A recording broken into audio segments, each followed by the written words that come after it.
In this video, we start part 2 of our chapter 3, which is about the simplex method. In the second part of the chapter, we're going to see these topics. In this video, we will discuss cycling and we will see how we can make the simplex method avoid cycling. Next, in section 3.5, we will understand how the simplex method is able to find an initial basic feasible solution. In section 3.6, we will see a different geometric interpretation of the simplex method.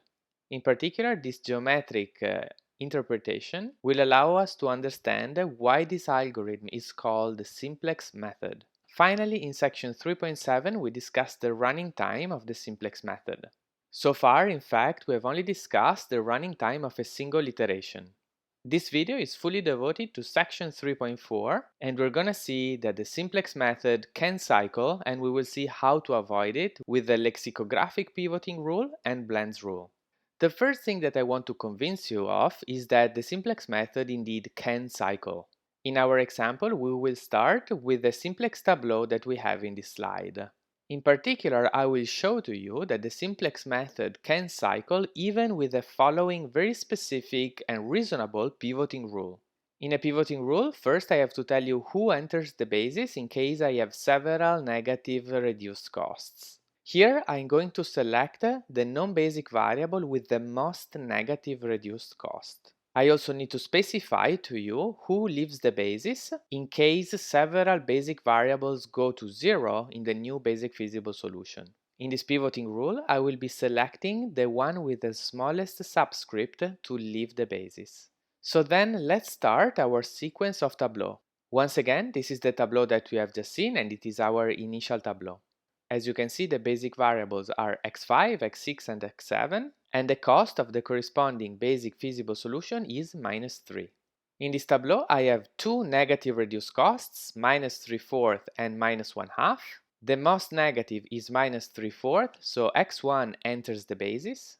I compute the two ratios 0 divided by 1/4 and 0 divided by 1/2. The smallest among the two is of course 0, so we have a tie, and the tie is resolved by picking the smallest subscript, so I will have x5 leave the basis. So I have now selected my pivot column and my pivot row, and I can perform my first pivot. If you now perform the elementary row operations that transform the first column of the tableau into the first unit vector, you obtain the tableau below. Again, I have two negative reduced costs, -4 and -7 divided by 2. The smallest is -4, so x2 enters the basis. The ratios that I need to compute to determine theta star are 0 and 0. I have a tie between x6 and x7, and so I pick x6 to leave the basis. If you perform the corresponding elementary row operations, you obtain the tableau above.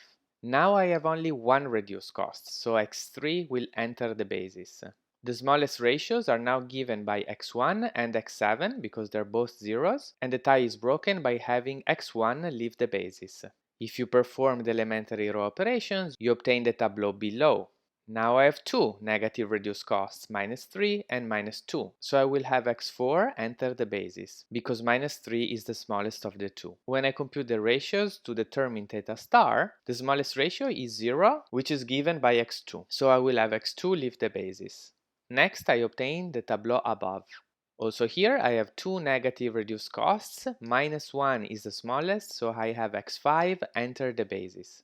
I have two ratios that are 0 that determine theta star, and this corresponds to x3 and x4, therefore I will have x3 leave the basis. Next, I obtain the tableau below. In this tableau, I have two negative reduced costs, -2 is the smallest one, so x6 enters the basis. Then I only have one ratio that is equal to 0, and so it determines theta star, and this is the one corresponding to x4. So I will have x4 leave the basis. And the next tableau is the one above. Now, if this tableau looks familiar, it's because, in fact, it coincides with the very first tableau we started from. Therefore, after 6 pivots, we have the same basis and the same tableau that we started with. This means that we never moved in any of these iterations. Therefore, theta star was equal to 0 in each iteration, and in fact that's what happened. And you can also check that in each tableau we had the same feasible solution and the same cost. In particular, the 3 here never changed, so the cost was always minus 3. This means that the simplex algorithm with this pivot rule will keep cycling forever. In fact, if we continue with the simplex algorithm from this tableau, in 6 more pivots, we will obtain once again the same tableau, and this cycle will repeat forever, so the simplex method will never terminate. Now, this example shows that using this pivot rule, the simplex method may cycle. Fortunately, this doesn't happen for every pivoting rule. And in the rest of the video, we will see 2 specific pivoting rules that guarantee that the simplex method never cycles. These are called anti-cycling rules. In particular, using these anti-cycling rules, we will obtain that the simplex method will always terminate, and this will allow us to extend the theorem 3.3 to degenerate problems. In particular, this will imply that if the optimal cost of a linear programming problem is finite, then there always exists an optimal basis. And remember that an optimal basis is defined as a basis capital B satisfying B inverse B greater than or equal to 0 and reduced costs greater than or equal to 0. Let's start with the lexicographic pivoting rule. This is the first of the 2 pivoting rules that we will see that always avoid cycling. To introduce this pivoting rule, we need to define first what it means for a vector to be lexicographically larger or smaller than another vector. Given 2 vectors, u and v, we say that u is lexicographically larger than v, and we write it like this: whenever u and v are different, and the first component that is different in u and v is larger in u. Let's immediately see an example over here. The vector on the left is lexicographically larger than the one on the right, and we can check that by looking one by one all the components. In the first component, both these vectors are zeros, so we have a tie here. So we need to look at the next component. The second component is 2 for both of them, so we need to look at the third component. The third component is 3 in the vector on the left and 1 in the vector on the right.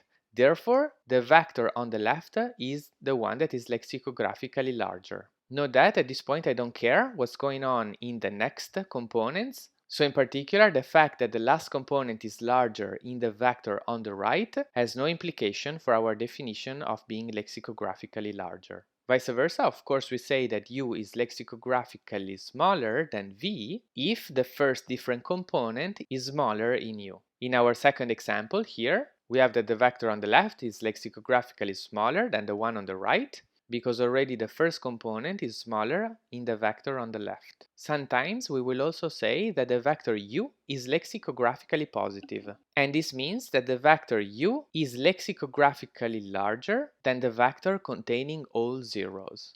In other words, it means that u is different from 0 and the first non-zero entry of u is positive.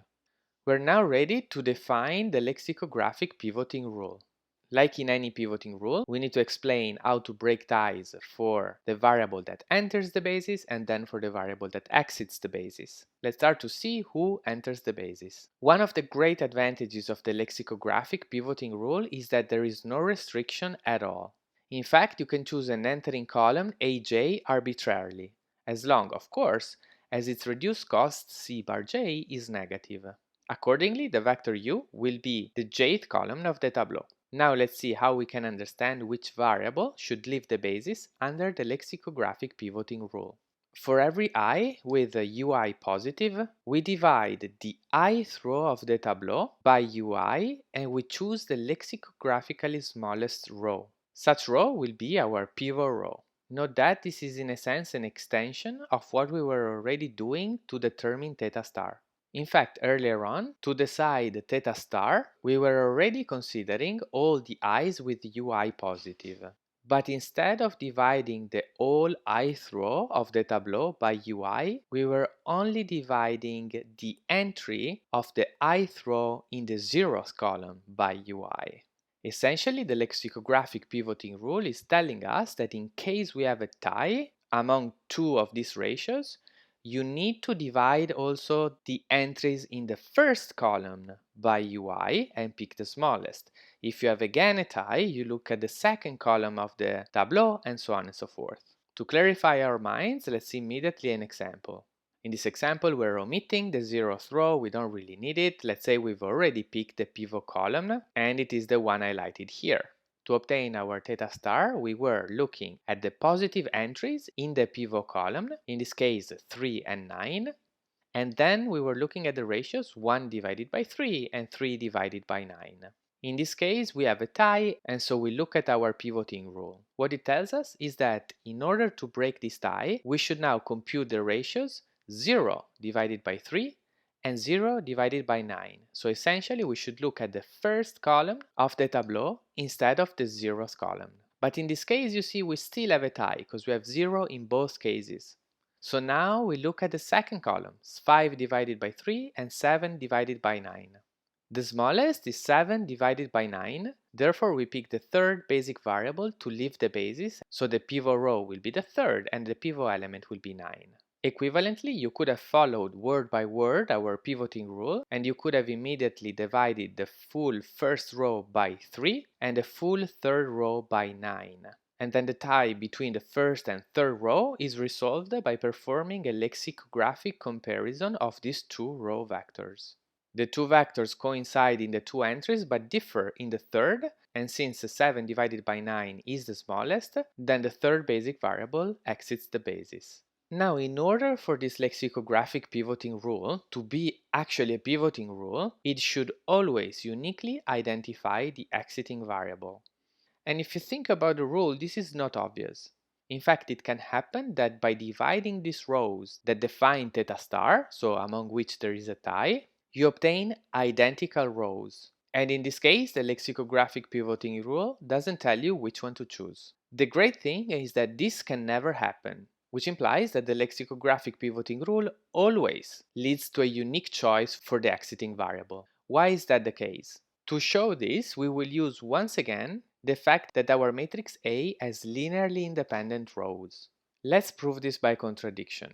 If the lexicographic pivoting rule doesn't lead to a unique choice for the exiting variable, it means that there are at least two rows that are proportional to each other. But now remember that the rows of the simplex tableau, if you delete the 0th column, are two rows of the matrix B inverse A. So we obtain that there are two rows of the matrix B inverse A that are proportional. In particular, this means that the matrix B inverse A has rank smaller than M. Since B inverse is of course invertible, we obtain that also the matrix A has rank less than M, and so it doesn't have linearly independent rows. So we obtain a contradiction, and this is how we conclude this proof. We are now ready to show that the lexicographic pivoting rule always avoids cycling. Here is a statement. In the first lines of this statement, we have an assumption that could seem strange at first sight. We will see later that this is not problematic at all. So let's read through the statement. Suppose that the simplex algorithm starts with all the rows in the simplex tableau, except for the 0th row, lexicographically positive. If the lexicographic pivoting rule is followed, then A. Every row of the tableau except the 0th row remains lexicographically positive throughout the algorithm. B. The 0th row strictly increases lexicographically at each iteration. And finally C. The simplex method terminates after a finite number of iterations. Note that in this statement we're not really interested in A and B so much, we really are just interested in C. However, in order to prove C, it will be useful to first prove A and B. Before we start with the proof, I want to state here few simple properties of the operator being lexicographically larger. All these properties are very intuitive, but I recommend that you prove all of them. They're actually really simple to show. The first property here tells us that U is lexicographically larger than V if and only if U minus V is lexicographically larger than 0.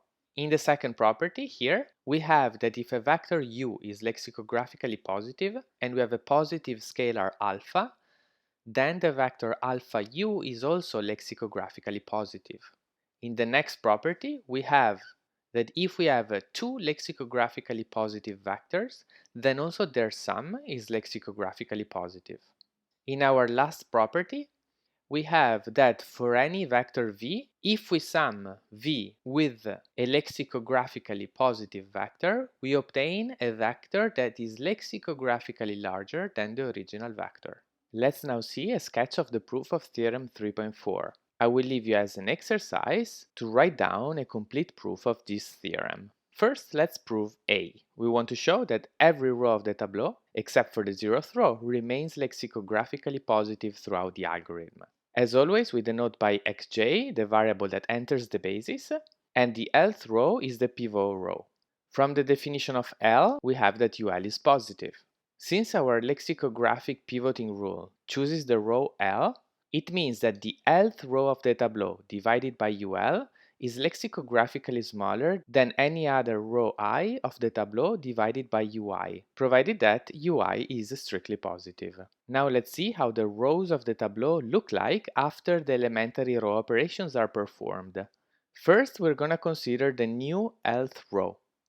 This is the simplest because it simply is the old lth row divided by UL. This is how we make the pivot element equal to 1. Now the old lth row is lexicographically positive and the UL is positive. Therefore, the new lth row will be lexicographically positive. Now we have to consider all the remaining rows of the tableau. So let's look at row I for I different from L. After the elementary row operations, the new ith row will be equal to the old ith row minus UI over UL times the old lth row. Now we're going to consider separately two cases depending on the sign of UI. First, we consider the case where UI is less than or equal to 0. Since UL is positive, we have that minus UI over UL is greater than or equal to 0. Therefore, the new ith row is the sum of two lexicographically positive rows, namely the old ith row and minus UI over UL times the old lth row. Therefore, the new ith row is lexicographically positive. The remaining case is when UI is strictly positive. In this case, we can obtain that the new ith row is lexicographically positive using our relation over here. In fact, everything you need to do is to bring the left hand to the right and then multiply by UI. You will obtain that the old ith row minus UI over L, the old lth row, is lexicographically positive. Therefore, the new ith row is lexicographically positive. And this completes the proof of point A in the theorem. So now let's look at point B. In B, we need to show that the 0th row strictly increases lexicographically at each iteration. Note that at the beginning of an iteration, the pivot element is positive and the reduced cost in the pivot column is negative. Now we want to understand what happens to the 0th row after we perform the elementary row operations that transform the reduced cost in a 0. Since the reduced cost is negative and the pivot element is positive, to obtain a 0 we need to add a positive multiple of the pivot row. But now the pivot row is lexicographically positive, and so the 0th row will increase lexicographically. We have therefore shown the point B. Let's finally prove point C. Now the 0th row, like all the rest of the tableau, is completely determined by the current basis. Furthermore, we have just shown that the 0th row strictly increases lexicographically at every iteration, and this directly implies that no basis can be repeated twice.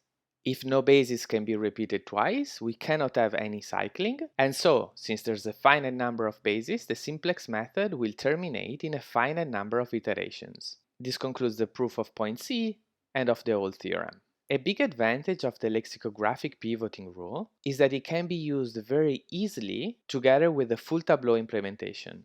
This is clear from the definition of the lexicographic pivoting rule, since it involves dividing some rows of our tableau. A natural question is then if the lexicographic pivoting rule can also be used for the revised simplex method. And in fact it can. It's a very good exercise for you to define a lexicographic pivoting rule designed explicitly for the revised simplex method. Essentially, you will see that instead of considering the rows of the tableau, you will have to look at the rows of the inverse basis matrix B inverse.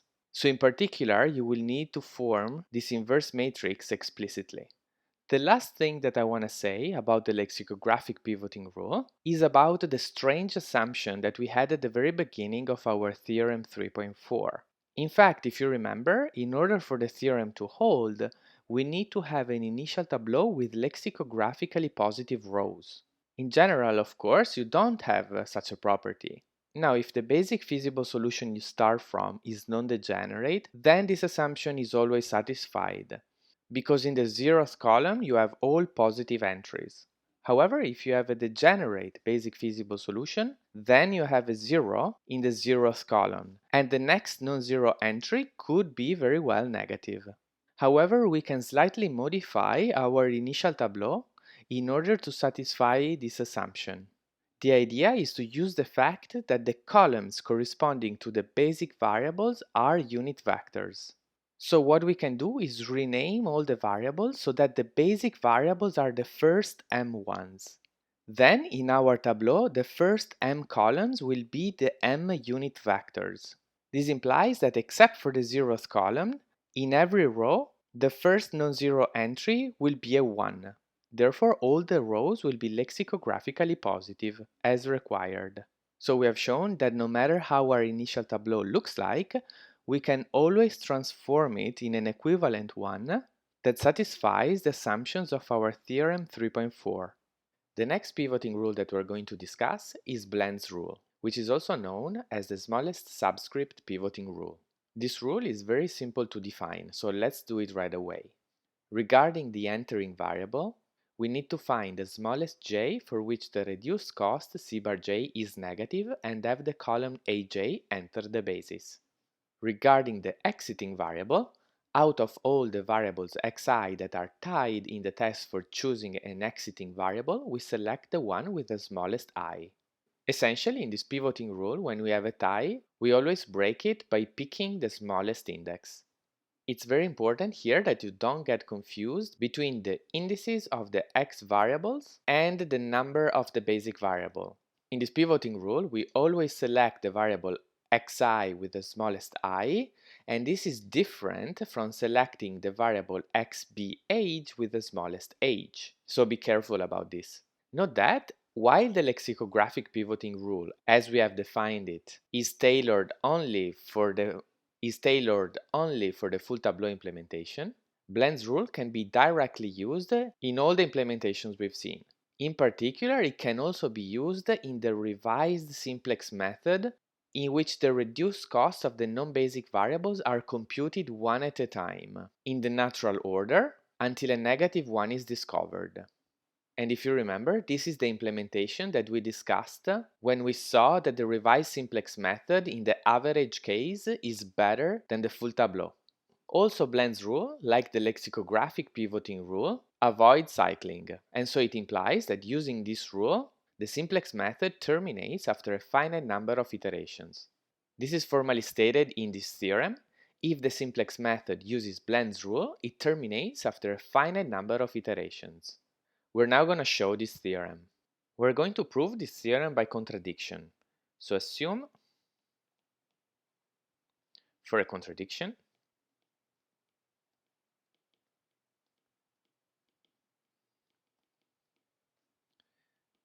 that there exist basis matrices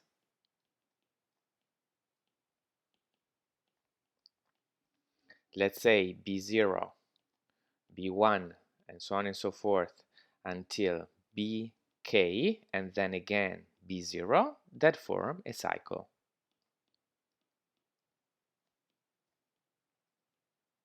This proof is based on the concept of a Flickle variable. We say that an index is fickle if it is a basic index in some bases, but not in all the bases of the cycle. So if it is a basic index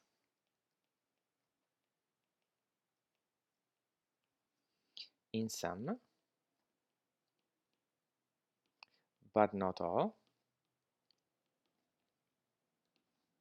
bases in the cycle. The first thing to observe is that if a variable I is fickle, then the corresponding variable xi will be equal to 0 in the solution corresponding to this basis, since the solution x remains the same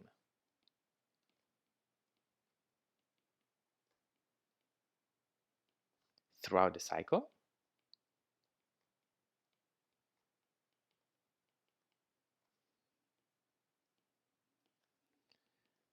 I fickle implies xi equal to 0 throughout the cycle.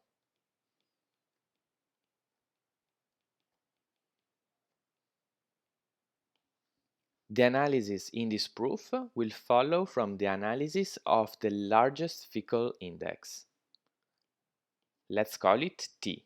So let T be the largest fickle index. In most of the proof, we will analyze two specific change of basis. First, we analyze when T exits the basis, and then we analyze when T enters the basis. Since T is fickle, both these change of basis exist. So let's start with, let's say, A.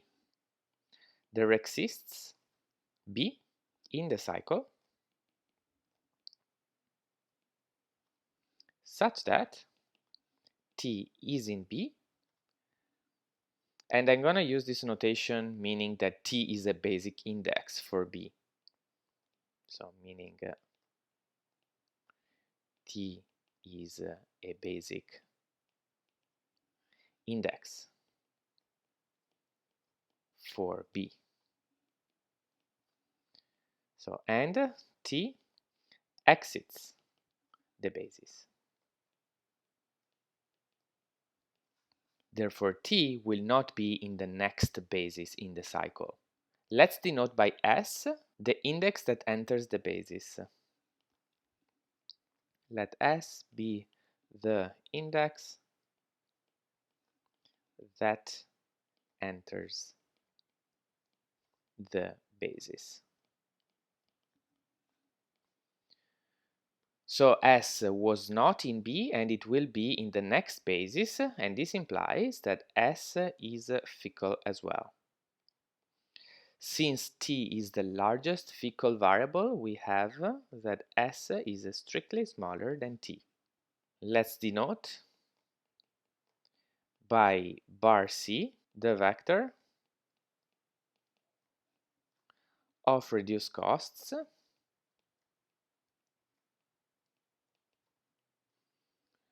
and by D the basic direction.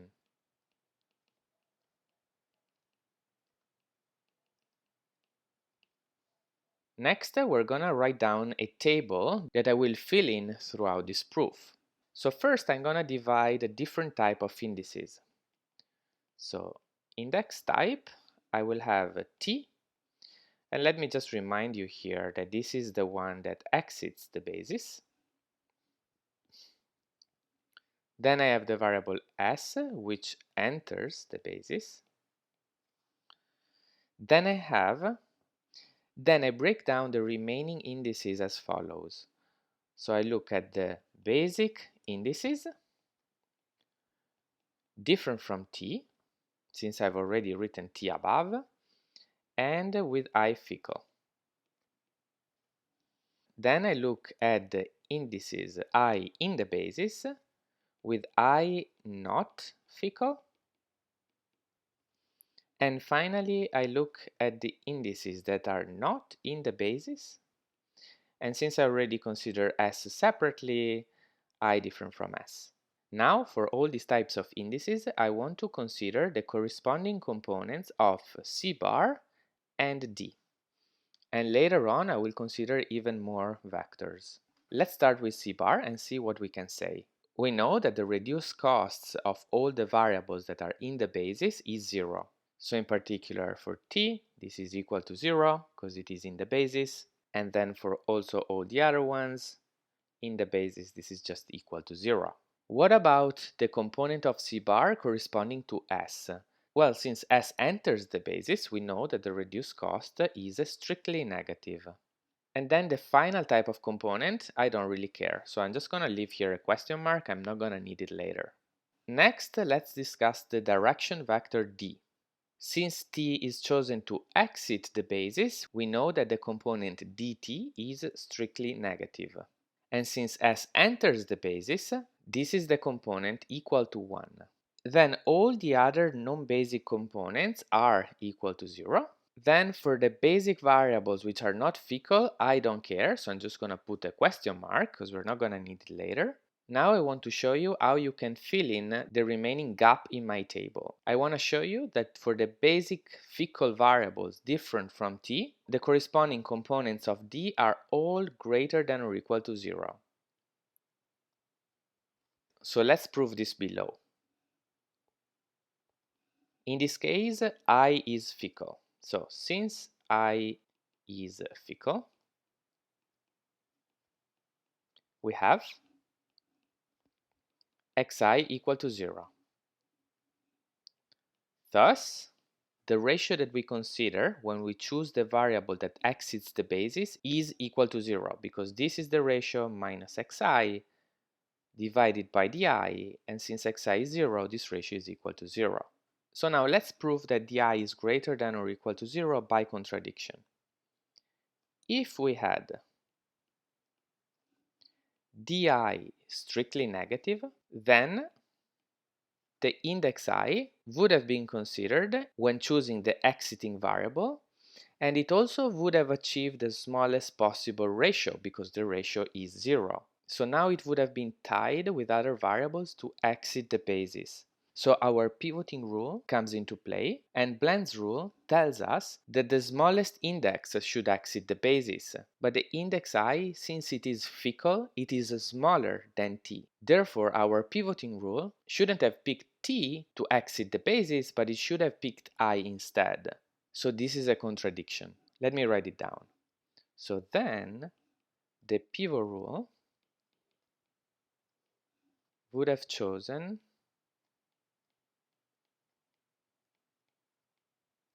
I to exit the basis,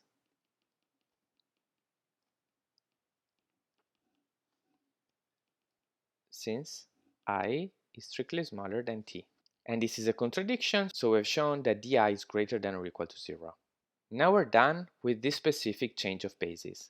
So let's consider the next change of basis, which is when t enters the basis. So there exists a basis, let's say b hat in the cycle, such that t is not in b hat and t enters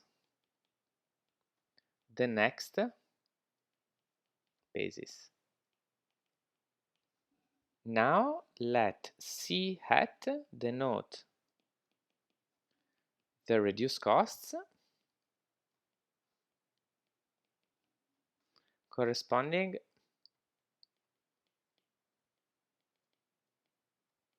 to B hat. What I want to do now is to go back to my table and consider a new column corresponding to C hat. Since t enters the basis, we know that its component t is strictly negative. For the variables I in B that are not Fickle, we know that they're also in B hat, therefore the reduced cost is 0. Then for the last row, I don't care, so I'm just going to put a question mark. Now I have only 2 blanks in the table to fill in, and I'm going to show to you that they both are greater than or equal to 0. So let's show it below. I'm going to consider an index I different from t and Fickle.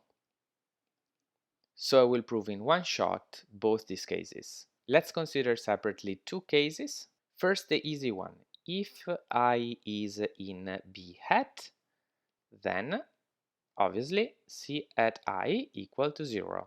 So we're done. So assume now I not in B hat. We prove it by contradiction. So if we had C hat I strictly smaller than 0, then my pivoting rule would have chosen I to enter the basis, because in this iteration we have that T enters the basis, but since I also has a negative reduced cost and is a smaller index than T, then the pivoting rule should have chosen I instead. So then the pivot rule would have chosen I,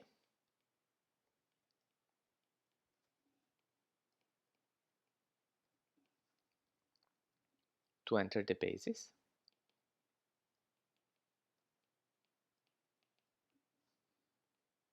since I is smaller than T. So we found a contradiction, thus C hat I is greater than or equal to 0, as we wanted to show. Next, I want to define a new vector.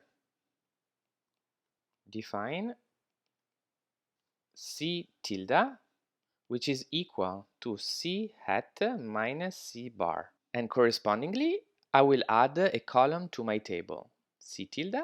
And at this point, I can understand few things about C tilde by just looking at the columns corresponding to C bar and C hat. Now in the first row, for the index t, we have that C hat is negative and C bar is 0, so their difference is negative. In the second row, for the index s, we have that C hat is greater than or equal to 0 and C bar is negative, therefore their difference is strictly larger than 0. For the next row in my table, I have that C hat is greater than or equal to 0 and C bar is equal to 0, therefore the difference is greater than or equal to 0. In the next case, they're both equal to 0, so the difference is again equal to 0. And finally, in the last row, I don't know, but it doesn't matter. So I'm gonna put a question mark. Next, using the values in the table, we show that C tilde transpose D is strictly greater than 0.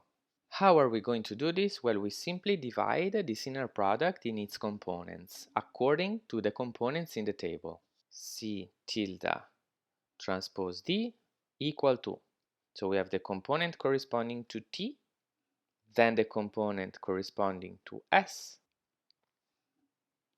then we have the sum of C tilde I di overall I in B, I different from T, I fickle. Then we have the sum of C tilde I di now for I in B, I not fickle. And finally we have the sum for I not in B and I different from S of C tilde I di. So now let's get back to our table and analyze all these products. Everything we need to do is to look at the columns corresponding to C tilde and D and multiply the corresponding entries. For the index t, we have strictly smaller than 0 times strictly smaller than 0, and the result will be strictly positive. For the index s, we have 1 times something strictly positive, and so the result is strictly positive. In the next row, we have greater than or equal to 0 times greater than or equal to 0, so the result is greater than or equal to 0. In the next row, we have 0 times something, so it's equal to 0. And similarly, in the last row, we have 0 times something, and the result will be equal to 0. So in our sum, all the elements we're summing here are greater than or equal to 0, and at least 2 of them are strictly positive. Therefore, the sum is strictly positive. If you remember, our proof is by contradiction. So now, to obtain a contradiction,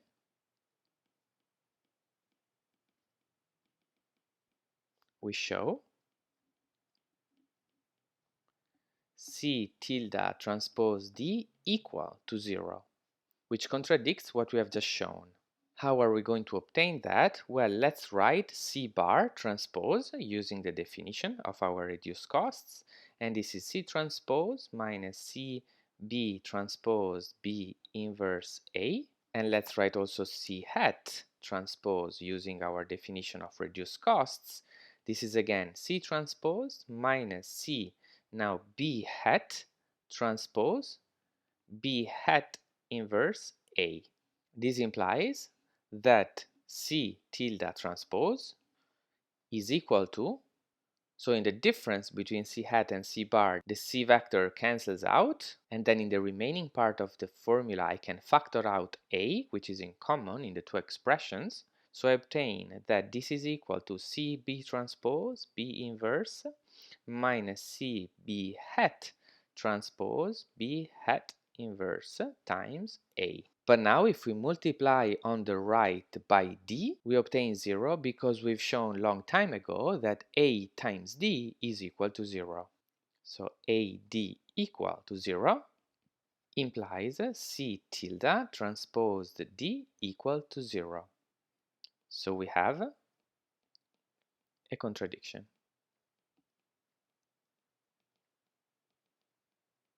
And this concludes the proof that Blend's rule avoids cycling. And this also concludes our lecture on anticycling.